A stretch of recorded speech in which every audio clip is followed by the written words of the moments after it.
ሰላም ቤተሰብ እንዴት ናችሁ? ደህና ናችሁ? እኔ በጣም ደህና ነኝ፣ እግዚአብሔር ይመስገን። ዛሬ እንግዲህ ትንሽ ደብሮኛልም ደንግጫለሁም እና ምንድነው ምን አስደነገጠች ምናምን ልትሉ ትችላላችሁ። እሱም ደግሞ ያው ሩኬዚ እንዳለ ታውቃላችሁና እንደዚህ ይፈጠራል ብዬ አላሰብኩም ነበረ እና ድንገት ነው የታመመው ማታ ድንገት ማለት ነው እና ግራ አጋባኝ። በስመ አብ እንዴት እንደደነገጥኩኝ አትጠይቁኝና እንደዚህ ሆኖ አይቼው አላቅም።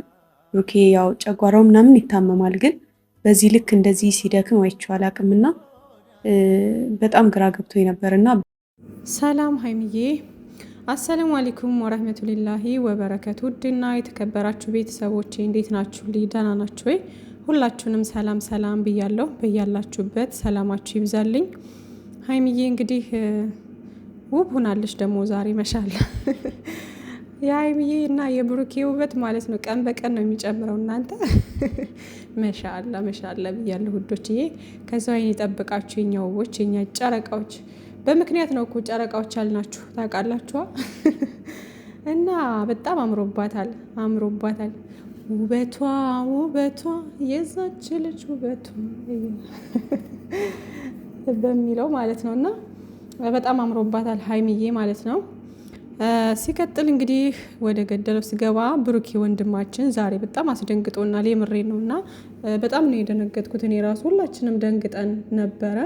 ፈጣሪ ጨርሶ ይማረክ ወንድም አለም፣ የኛ ጨዋ፣ የኛ መልከ መልካም፣ ከክፉ ነገር ሁሉ ይጠብቅህ ፈጣሪ ጨርሶ ይማረክ ነው የምንለውና ሁላችሁም በዱዓችሁ በጸሎታችሁ አስቡት እና ሀይሚዬ እንግዲህ በድንገት ስለታመመ በጣም ደንግጣለች ምናምን እና በጣም ከዛሬው አሁን ምን ተማራችሁ? ብዙ ነገር መማር አለባችሁ ሰዎች። እኛ ችግራችን አጋጣሚዎች ሁሉ ትምህርት ናቸው ይባላል እና ግን እኛ አንማርበትም። ችግራችን እሱ ነው እና በተለያየ አጋጣሚ አሁን ይሄ በፕራንክ መልክ በድራማ መልክም ሆነ እውነተኛም ሆነ ምንም ሆነ ዞሮ ትምህርት ያስተምራል እና በጣም መማር ያለብን ነገር ነው።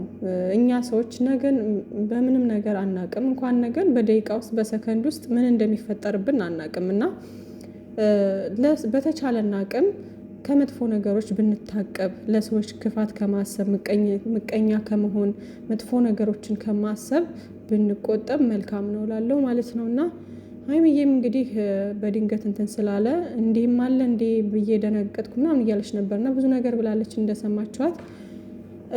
ይሄ የታወቀ ነው። ያው ግን ሰዎች ስንባል ሲደርስብን ነው እኛ እንትን ምንባን ነው አንዳንዴና ከዛ ከመጥፎ ነገሮች ሁሉ መታቀብ መቻል አለብን በተቻለን አቅም ማለት ነው ውዶችዬ።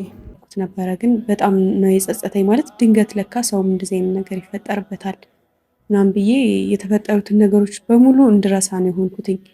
ምክንያቱም ማታ እንደዛ ሆኖ ሳየው ከምላችሁ በላይ መቋቋም ነው የከበደኝ።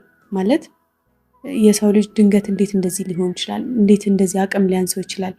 እንዴት እንደዚህ ሊታመም ይችላል? ምናምን ነገር ብዬ አሰብኩኝና ለካ እንደዚህም አለ አልኩኝ። እኔ እየታየኝ የነበረው ናቸው ብቻ የተጣላንባቸው ነገሮች ምናምን ነበሩ እየታዩኝ የነበሩትና ማታ ግን ሁሉን ነገር ነበር የረሳሁት እንደዛ ሲታመም ማለት ነውና። እሺ ወዶችዬ እንግዲህ እንደሰማችሁት ያው ብዙ ነገር አድርጌው ነበር፣ ጸጽቶኛል። ነገር ግን ያው ስላለፈው መጸጸት አያስፈልግም፣ ቅድሚያ መጠንቀቅ ነው የሚያስፈልገው ብላለች እና በሀገራችን አባባል ምን ይባላል መሰላችሁ? ማን ነው ታሞ ከመሟቀቅ አስቀድሞ መጠንቀቅ ነው የሚባለው። ድሮ ነበር እንጂ መጥኖ መደቆስ አሁን ምን ያደርጋል ድስት ጥዶ ማልቀስ የሚለውም ያካትተዋል። አንድ ነው በነገራችን ላይ ትርጉሙ የሁለቱም አንድ ነው እና ምን ልላችሁ ነው፣ ያው ቅድሚያ ጥንቃቄ ማድረግ አለብን እንጂ ካለፈ በኋላ ብንጸጸተው ያን ነገር ተመልሰን ሂደን አናስተካክለውም ብላለች ሀይሚዬ። እንግዲህ እንደሰማችኋት ባለፈውም አይታችሁ ከሆነ ስቶሪ ላይ አድርጋ ነበር እንደዚህ አይነት ነገር ማለት ነው እና ትምህርት ነው ውዶችዬ፣ ትምህርት ነው። ይሄ ትልቅ ትምህርት ነው እና መጀመሪያ መጠንቀቅ፣ ነገሮችን ያንን ሰው ከመውቀስ ያንን ሰው ለመጉዳት እንትን ከማለት ይልቅ እስኪ ምንድን ነው እያደረግን ያለ ነው ብለን ቆም ብለን መጀመሪያ ማሰብ መቻል አለብን። በኋላ ላይስ እያደረግኩ ያለሁት ነገር ምንድን ነው ብለን ራሳችንን መጠየቅ መቻል አለብንና ይሄ ቅድሚያ ለነገሮች ትኩረት መስጠት እንዳለብን ለማስተማሪያ ይሆናል ማለት ነውና ካለፈው መማር ወደፊታችንን ደግሞ ማስተካከል አለብን ማለት ነው። እና ሀይሚዬ እያለች ያለችው ያን ነው።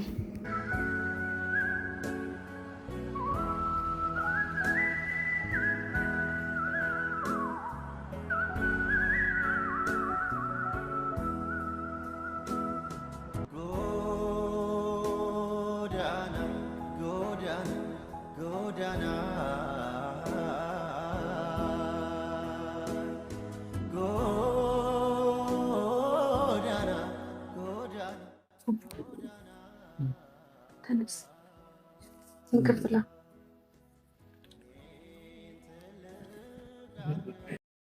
እንግዲህ እንደምታዩት ንግስቲቱ ለንጉሷ እየተንከባከበችው ነው። እንግዲህ ምግብ ሰርታ እያቀረበችለት ነው፣ ምናምን እየቀሰቀሰችው ነው። እሱ ደግሞ አልበላም እያለ እያስቸገረ ነበርና መብላት አለብህ ወንድሜ። እንዴ አትታመሙ። እግዚአብሔርን ከባድ ነው። እኔ የተረዳሁት ነገር ቢኖር ምን እንደተረዳሁ ታውቃለህ? አሁን እዛ ብትሆንስ ኖሮ ነው ያልኩት። ቤት ብትሆንስ ኖሮ ነው ያልኩት። ምን ሊፈጠር እንደሚችል አላውቅም። እውነት ነው ሀይሚዬ፣ የምሬን ነው። ግን እኔም አስቤዋለሁኝ አሁን በዚህ እንደዚህ ድንገት በመታመሙ እዛ ብቻውን ሆኖ በነበር አስባችሁታል? በጣም ከባድ ነበር። ፈጣሪ ሲወደው ግን ያው እንግዲህ ከሀይሚዬ ጋር አድርጎት በዚህ መንገድ እንግዲህ ፈጣሪ እኮ ለሁሉም ነገር ምክንያት አለው እና እንደዛ ሀይሚዬ እንዳለችው ብቻውን ከቤት ቢሆን ኑሮ ከባድ ነበረ። የሚያነሳው ለጎረቤት ታውቃላችሁ፣ ደግሞ እዛ አዲስ አበባ ጎረቤት በሌሊት እንትን ብትሉ የሚደርስላችሁ የለም። እንኳን በዚህ ሰዓት ማለት ነው። በዚህ ሰዓት ደግሞ ጊዜው እንደምታውቁት ነው፣ በጣም ከባድ ነው እና የሚደርስላችሁ የለም እና ከባድ ነው። የምሬ ነው። እና ሀይሚዬ ያለችው ልክ ነች። እንዴ መብላት አለብን መድኃኒት። ይሄ ሁሉ መድኃኒት ቤተሰብ ይሄ ሁሉ መድኃኒት ነው እያስታቀፉት እና ይሄኛው ጭራሽ ማለት ነው 4 ነው የሚወሰደው በአንድ እና ጠዋት ራሱ 4 ነው የሚወሰደው። በጣም ከባድ ነው። ይሄ እንኳን 1 ነው የሚወሰደው፣ ግን ቢሆንም ምግብ መብላት አለበት። ደግሞ የቀጠሮ ሰዓት እየደረሰ ነው። ተነስ። አረ ግርብ ማርያምን አለሰኝ ሩኬ። እሺ ተነስ፣ ቁጭ በል አንዴ። ህፃን እኮ ናቸው፣ የምሬን ነው። እና ብሩኬም ራሱ እያስቸገረ ነው። እኔ አሁን እሱ የሚያስቸግር አይመስለኝም ነበረ። ሐኪም ቤትም ልክ ተመሳሳይ ነው። የሀይሚዬ ባህሪ ጋር ተመሳሳይ ነው ያላቸው።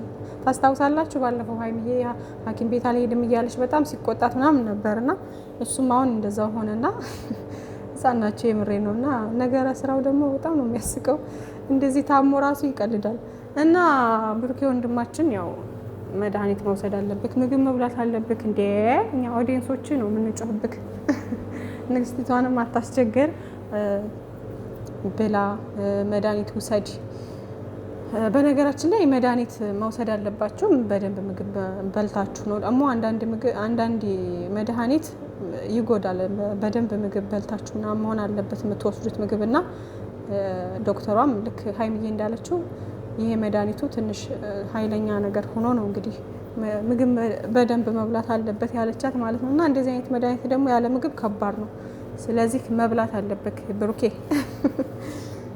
እንደዚህ የሚባል ነገር የለም። እኔ ትንሽ ሲያመኝ ባይዘ ሐኪም ቤት ሄዳለሁ፣ ግን እሱ ደግሞ በጣም ነው የሚያስቸግረው። አንቺ ነው ሐኪም ቤት? አዎ ለራስ ቆርሶ ያሳንሷል። በጦርነት የምትሄጂ ሴትዮ ዳቦ ትበላለህ? ኧረ እኔ በቃኝ። ሲጀመር ዱይ በቃኝ። በሌሊት እዛ ተሯጠን አሁን ቤተሰቡም ይጨነቃል። ደህና ነኝ። እሺ ኖርማል ነው። ማርያም እንዳታስቡ ያጋጥማል። በቃ ያደነ አዘዘብኝ፣ እዛ ሄዶ አዘዙልኝ። ግን በጣም ነው ብሩኬ እኮ የምሬን ነው። ያልታወቀበት ቀልደኛ ነው። ከየት እንደሚያመጣው አዘዘብኝ አለ፣ እዛ ሄዶ ደግሞ አዘዙልኝ አላለም። ብሩኬ እንግዲህ ፈጣሪ ሰላሙን፣ ደስታውን፣ ጤናውን ሁሉንም ነገር ከቀመምዬ ጋር አብዝቶ ይስጥልን። ክፏችሁን አነስማ፣ ሰላማችሁን ያብዛልን። እና ደግሞ ሀይሚዬ አንቺም ታስቸግሪያለሽ፣ ታስቸግሪያለሽ። አንቺም አይተንሻል፣ አልሄድም እያልሽ ሐኪም ቤት አልሄድም እያልሽ እና ምንድን ነው የሚባለው? ከአንድ ወንዝ ይቀዳል ነው የሚባለው። ሰምታችሁ አንድ አይነት ናቸው ሁለት አንድ አይነቶች። እና ውዶችዬ እንግዲህ በጸሎታችሁ በዱዓችሁ አስቡት። ፈጣሪ ነገ በሰላም በደስታ ስቀህ እንደምትመጣ ተስፋ እናደርጋለን። ከመጥፎ ነገሮች ሁሉ ፈጣሪ ይጠብቃችሁ። ቅመምዬንም አንተንም ብርኬ እና ወንድማችን አስደንግጠን ነበረ። ያው ስላየነው ግን ደስ ብሎናል። ነገ ሁሉም ነገር ሰላም እንደሚሆን ተስፋ አደርጋለሁኝ። ውዶችዬ በጣም ነው የምወዳችሁ። ሰላም እደሩልኝ። ባይ ባይ።